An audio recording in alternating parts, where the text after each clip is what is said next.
Yes, hello. Good morning to all. And this is hashtag referee ako and hashtag Professor Raul. And right now, with a personal interview with Coach Melalas, and this is our episode number 1. And remember, Coach Melalas LH coaching career highlights, namely number 1, NCAA Tetra Knights.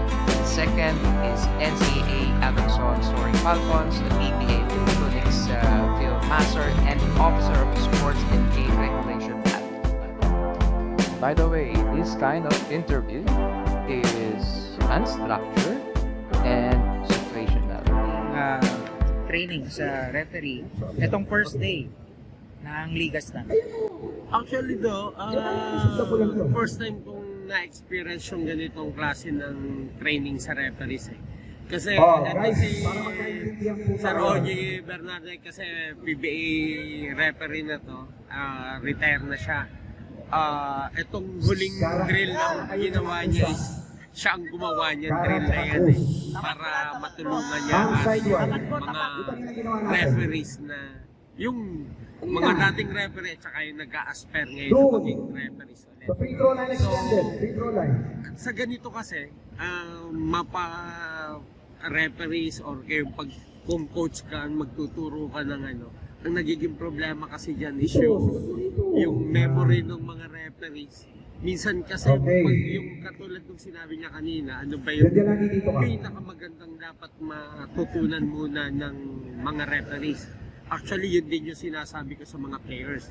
Yung listening kasi. Learn to listen and listen to learn. So, pag natuto kang makinig, madali kang matututo. Ang nangyayari kasi parang kahit sa school, may nagtuturo sa harap, nagsasalita siya, yung ibang mga estudyante nagkikwentuhan or nagtatanungan. Instead na si coach ang tanungin or si sir ay kung sino man yung nasa harap na nagsasalita ang tanungin, nagtatanong siya dun sa katabi niya. Which is hindi naman mali. Kaya lang, kung gusto mo talagang matutunan yung kung ano yung tinuturo, the best na tao na pwede mong tanungin is yung nagtuturo. Kasi masasabi niya sa'yo mula dun sa umpisa hanggang dulo yung itinuturo niya. Ikaw, minsan ka, alam mo yun, yung ibang mga sadyante, instead na sa'yo magtanong yung kaklase tinatanong, na iba yung magiging paliwanag ng teacher kesa doon sa kaklase mo.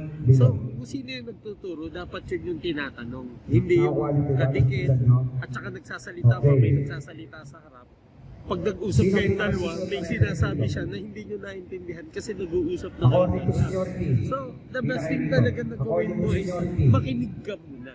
Intindihin mo. Kung hindi mo maintindihan, tanungin mo yung nagtuturo kasi mas ma-explain niya yun ng mas maayos kesa doon sa kasamahan mo. Grabe yung explanation ni sir, professional na professional po. No? So, hindi lang professional ang tingin ko, kundi malalim talaga yung explanation niya. At ito ay binabanggit lang ng mga eksperto. So, ang dating po dito, above professional kasi eksperto ang tawag natin. So, nakita natin kay Sir Mel.